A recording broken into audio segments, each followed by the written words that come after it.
Welcome back in my YouTube channel. मेरे YouTube channel में आप सभी को पुनः स्वागत है। आज मैं एक बिग अपडेट लेकर आया हूं जो कि है बिहार एलिजिबिलिटी टेस्ट। मतलब ये कि बिहार बिट जो एग्जामिनेशन होने वाले हैं 2025 में, उससे रिलेटेड में एक बिग अपडेट लेकर आया हूं। चूंकि ये जो न्यूज है न्यूज़पेपर में भी आ चुका है, जिसमें आपको जो बीएसयूएससी का जो चेयरमैन है, Bihar state university service commission का जो चेयरमैन है डॉक्टर गिरीश कुमार, उनको क्या कहना है उस पे आज हम लोग डिस्कस करते हैं। और जो अपकमिंग वैकेंसी है कितना 4261 पोस्ट कितना है बिहार असिस्टेंट प्रोफेसर की जो पोस्ट है, बिहार असिस्टेंट प्रोफेसर की जो पोस्ट कितना है 4261 पोस्ट, उस पे थोड़ा सा हम लोग जिक्र करेंगे और साथ ही साथ जो करंट में चल रही है वैकेंसी उस पे भी थोड़ा सा जिक्र करेंगे। तो देखिए, जो बीएसयूएससी का जो चेयरमैन है डॉक्टर गिरीश कुमार, उनको कहना है कि अभी जो करंट में चल रही है उसमें 13 विषयों में 1931 को इंटरव्यू साक्षात्कार करवाना अभी भी बचा हुआ है।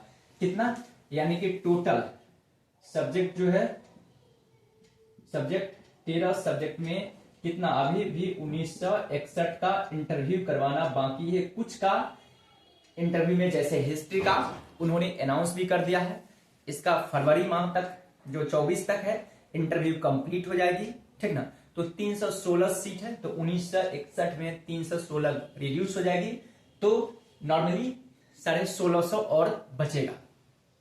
कुछ कॉमर्स भी है जिसको उन्होंने एलिजिबल इनएलिजिबल का लिस्ट जारी करने वाला है। इससे पहले स्वीकृत और अस्वीकृत का उन्होंने डेट निकाल दिया था, जो 4 फरवरी तक क्लेम का डेट भी था।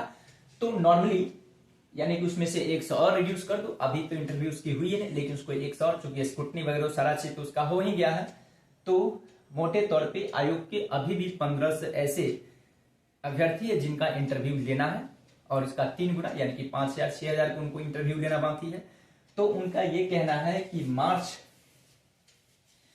उनको कहना है ये जो प्रक्रिया जो चल रही है बीएसयूएससी का, ये जून माह में यानी कि जून मंथ में क्या है कंप्लीट करवा लिया जाएगा। जून तक कंप्लीट हो जाएगा, जून मंथ 2025 तक ये इंटरव्यू की प्रक्रिया को कंप्लीट कर ली जाएगी, ठीक है। एक ये प्रश्न रहा उनका कहना है।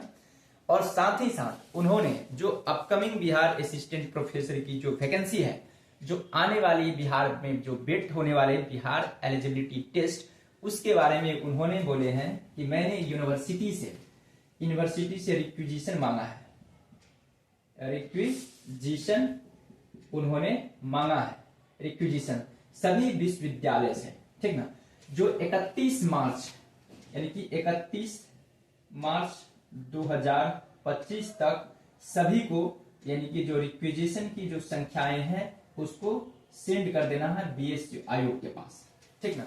जितने भी हमारे बिहार में विश्वविद्यालय हैं उन सभी विश्वविद्यालयों को 31 मार्च तक समय अवधि दिया गया है, ताकि उनको एग्जैक्ट पता चल सके कि इस वैकेंसी के बाद कितना सीट बचती है, ठीक ना।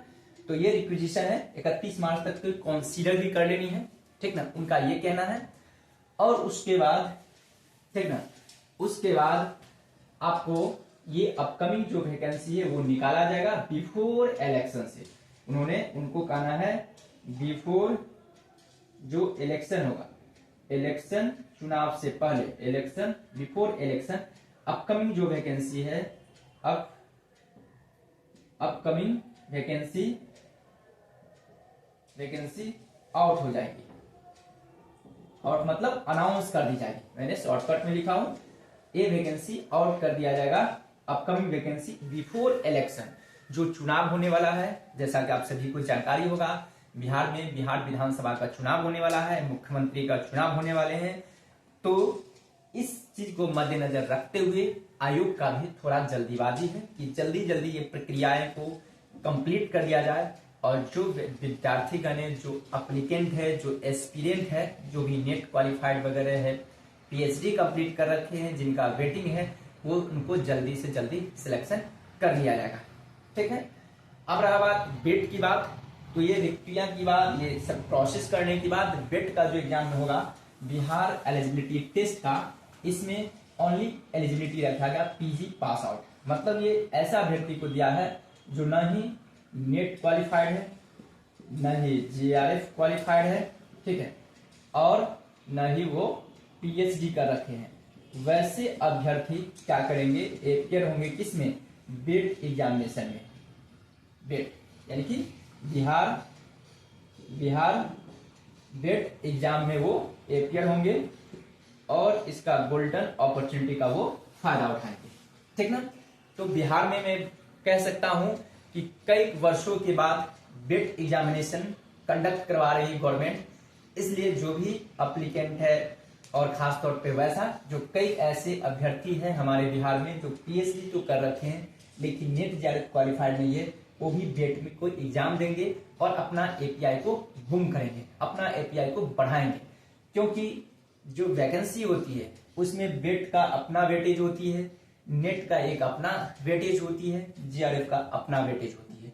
पीएचडी का तो है, अगर कंप्लीट है 30 मार्क्स तो इसका है ही, लेकिन ये तीन एक ऐसा है जो कंपटीशन को यहीं से कुछ न कुछ ये करती है, कम बेसी बाइफर्केशन करती है। तो ये आप मानकर चलो कि बेट के लिए आप लोग प्रिपरेशन करते रहो।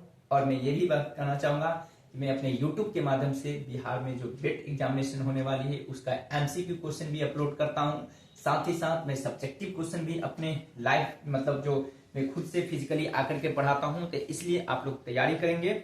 और इसका जो सिलेबस है, आप जिस तरह से नेट का बुक को स्टडीज कर रहे हो उस तरह आप करते रहो, क्योंकि बेट का जो एग्जामिनेशन होने वाला है वो नेट के तर्ज पे होगा, ठीक है।